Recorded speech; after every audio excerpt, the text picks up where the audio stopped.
District contractor association आणि महानगरपालिका contractor असोसिएशनच्या वतीनं राज्य सरकारच्या विरोधात आणि जिल्हा प्रशासनाच्या सर्व विरोधात आज आम्ही हा निषेध मोर्चा काढलेला आहे।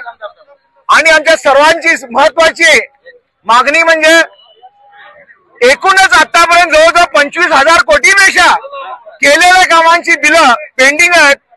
ती हे आमचे आत्ताचं सध्याचं कर्नाटक सरकार कोणत्याही परिस्थितीमध्ये त्याला प्रतिसाद देत नाही आहे आणि पेमेंट म्हटलं तर कुणालाही पेमेंट मिळत नाही आहे। आणि याच्यावरती म्हणजे आमची जी जीवनशैली आहे, आम्ही कॉन्ट्रॅक्टर्स आहोत आणि आमच्या मागं जवळजवळ 100-150 कामगार जे काम करत असतात, आमची मशिनरी असतील, इतर त्यांचे ऑपरेटर्स असतील, या पद्धतीनं हे एकूणच आमच्या कॉन्ट्रॅक्ट व्यवसायाची उपासमारीची वेळ आलेली आहे।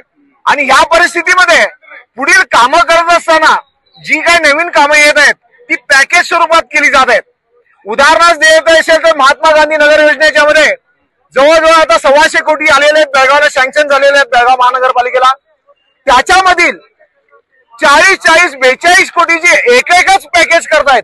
आणि ही जी सर्व कामं आहेत जी क्लब करून म्हणजे वेगवेगळ्या वॉर्डामध्ये मेंटेनन्स टाईपची छोटी कामं आहेत, जे 25-30 वॉर्डची कामं एकत्रित करून त्याचं 40-42 कोटीचं एकच पॅकेज जे केलं जात आहे, जे वास्तविक पाहता 70-80 लाख किंवा 1 कोटी मॅक्झिमम होऊ शकते एक काम, अशी सर्व कामं एकत्रित करून एकच 40 कोटीचं पॅकेज काढल्यानंतर हे कुठल्या तरी एका बाहेरच्या कॉन्ट्रॅक्टरला म्हणजे ते जिल्हा पातळीवरती त्याचं कुठलंही मॅनेजमेंट नाही आहे, ते सरळ गव्हर्नमेंटकडे जावं आणि मिनिस्ट्रीकडे जावं आणि तिथूनच त्याची व्यवस्था लावली जाते।